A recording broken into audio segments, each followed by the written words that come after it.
O'zbekiston Respublikasi davlat bayrog'i qabul qilingan kun munosabati bilan bir vatan, bir el, bir bayroq shiori ostidagi estafeta mamlakatimiz bo'ylab davom etmoqda. Bayroq estafetasi Farg'ona orqali Namangan viloyatiga yetib keldi. Norin tumanida estafeta tantanali qabul qilib olindi.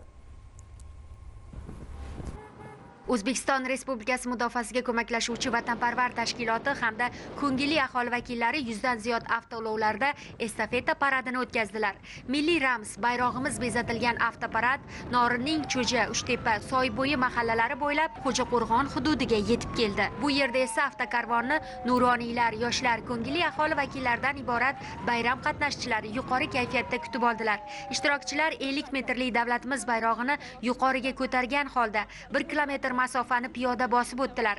Bu jarayon orqali norinliklar birdamlik, hamjihat munosabatlarni, vatanga bo'lgan sadoqatlarni ifodaladilar. Harakatlanayotgan bayroq estafetasi nafaqat qatnashuvchilarni, bayram tomoshasiga chiqqan aholi vakillari, shuningdek haydovchilarni ham g'urur, iftixorga to'ldirdi.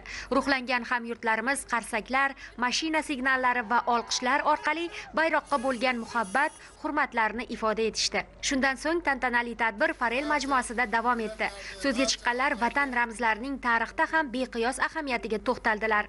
Bugun eng ulug', eng buyuk bayrog'imizni e'zozlaymiz.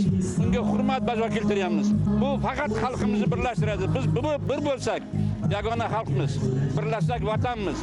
Yurtimiz, yurtboshimiz rahbarligida yurtimiz tinch bo'lsin. Har doim shunaqa bayramlarni o'tkazib, xalqimizni qalbini, yuragini quvonchga to'ldirib yurish nasib qilsin.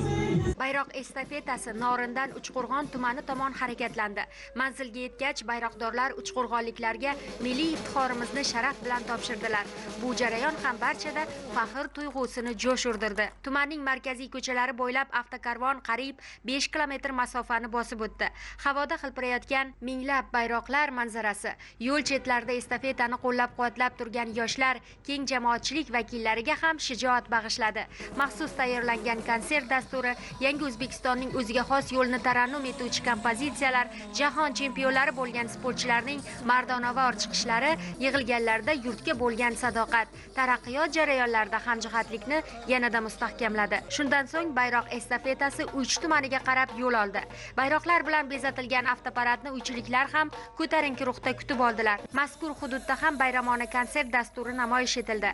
Vatan, tinchlik, milliy ramzlarga bo'lgan sadoqatni tarannum etuvchi kuy-qo'shiqlar insonlarni bir vatan, bir el, bir bayroq ostida munosabatlarini yanada mustahkamladi. Estafeta jarayonida ishtirokchilar yuragida yurtga muhabbat, davlat ramzlarini e'zozlash, birlik va hamjihatlik tuyg'ulari kuchaydi.